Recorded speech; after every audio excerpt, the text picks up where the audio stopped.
Qu'est-ce qui t'a intéressé dans l'adaptation de ce roman? C'est le recueil de paroles. C'est le fait on croise tous les jours sûrement des gens anonymes qu'on ne prend pas la peine de faire parler et d'écouter. Mais je prends toujours le pari que dès qu'on écoute quelqu'un, on a énormément de choses à apprendre de lui. Voilà. Monsieur, il faut que je vous avoue quelque chose. Je n'ai pas de pièce de 5 centimes. Aucun commerçant ne veut m'en donner. L'épicier d'à côté, je n'y vais plus. Le marchand de tabac me regarde d'un drôle d'air. La boulangère pince ses lèvres et fait semblant de ne pas m'entendre. La bouchère est neurasthénique et la mercière devient sénile et méchante. Personne ne me donne plus de pièces de 5 centimes. L'autre jour, pendant que je vous parlais des boches, il y avait une dame qui m'a regardé bizarrement. Et lorsqu'elle est partie, vous m'avez dit qu'elle était allemande. Ce n'est pas possible, monsieur. Avec une tête pareille, elle ne peut pas être boche. Elle est brune et paraît très gentille. Et le libraire, il ne parle jamais? Ah non, non, non, le libraire, il a rien à dire. Il est là pour écouter, pour recueillir la parole de la vieille dame. D'ailleurs, est-ce qu'il existe vraiment, le libraire? J'ai eu de très grands amours. Mais les garçons, là, ne m'intéressaient pas. Ils étaient trop lourds et trop vicieux. Et les gars, les hommes qui sont devenus, je les trouve également très lourds et très vicieux. Les hommes ne s'arrangent pas en vieillissant. Excusez-moi de vous parler ainsi, mais pour moi, vous n'êtes pas un homme. Vous êtes un libraire. Vous êtes un livre. Vous êtes une oreille. Vous êtes un livre avec une oreille, une grosse oreille. Vous n'avez pas de bouche. Vous ne répondez jamais. Vous acquiescez toujours à ce que je dis, sans acquiescer vraiment. Vous ne voulez pas dire ce que vous pensez, vous.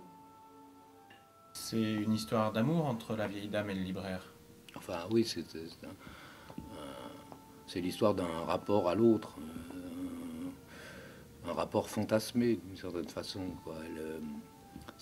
Elle est la vieille dame du libraire et il est le libraire de la vieille dame.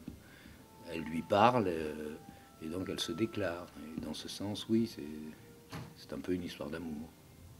Une fois, je me promenais avec ma cousine et quelques amis sur une place de Poitiers. Il y avait là quelques échalades allemands, guère plus vieux que nous, qui essayaient de nous faire la cour. À un moment, il y en a eu un qui me dit « Demain, je pars pour le front de Russie. Qu'est-ce que vous me dites ?» Et je ne sais pas pourquoi, je lui ai répondu « Merde !»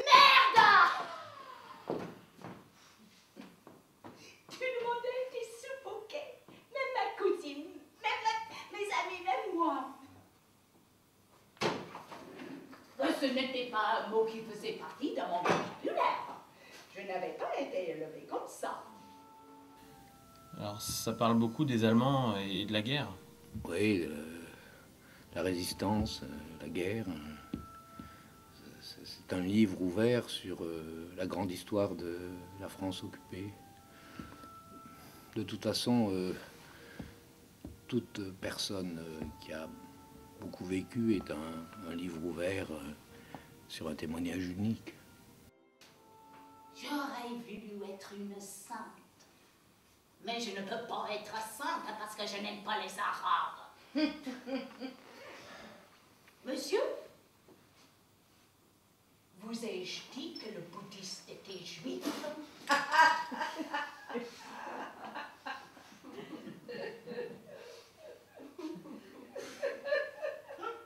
Et les femmes tendues à la libération. Et pourtant, j'ai fait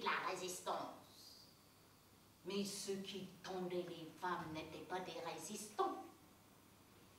Les résistants étaient des gens bien, monsieur.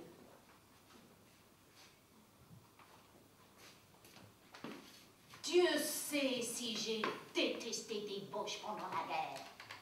Mais Dieu sait aussi combien j'ai trouvé odieux tout ce qu'on leur a fait subir après la libération. J'étais là, monsieur. Je peux en parler. Qu'est-ce qu'il en pense, le libraire? Oh bah, le libraire, il est un peu comme le public, quoi. Il s'attendait pas à entendre ce qu'il entend. Alors il essaie discrètement de noter des choses. C'est peut-être d'ailleurs ce qu'elle attendait de lui. Mais les Boches étaient des soldats, faisaient la guerre. Lorsque la guerre a été finie, c'était à nouveau des hommes. Et si vous saviez tout ce qu'on leur a fait, lorsque des soi-disant résistants les ont fait prisonniers, je m'en souviendrai comme la plus grande honte de ma vie.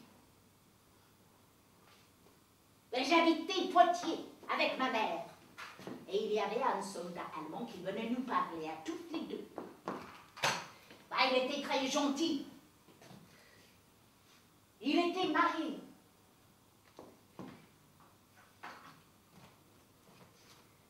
Il nous montrait des photos de sa femme et de ses enfants.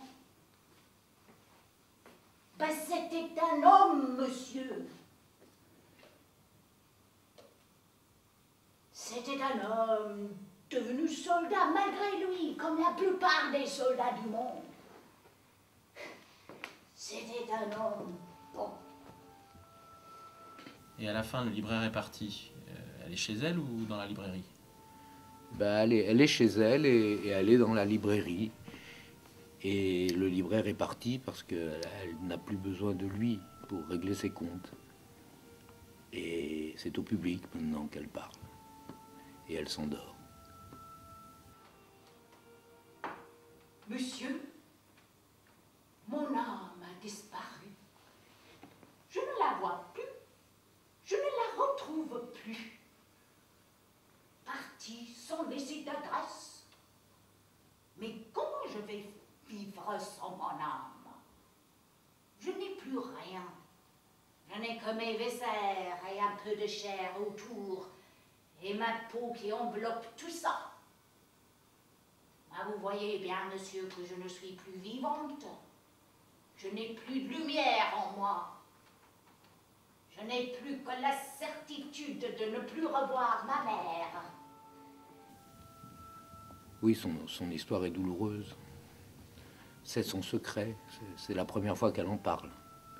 Elle a besoin de lui dire si elle veut s'endormir ou mourir. C'est un petit peu cette célébration du rapport à l'autre, de ce recueil de paroles qui fait forcément sortir les gens de l'anonymat.